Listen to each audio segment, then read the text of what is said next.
In this video, I will show you how to make Discord use less RAM on PC with a simple setting.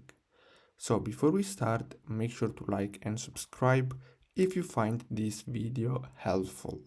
So what you're gonna have to do is simply open Discord on your computer and then simply go to user settings.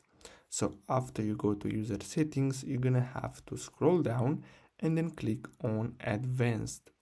Now, if you are using the desktop version of Discord, it's gonna look something similar to this. So you're gonna have the user settings button, and then after you click on advanced, you're gonna have this option which is hardware acceleration.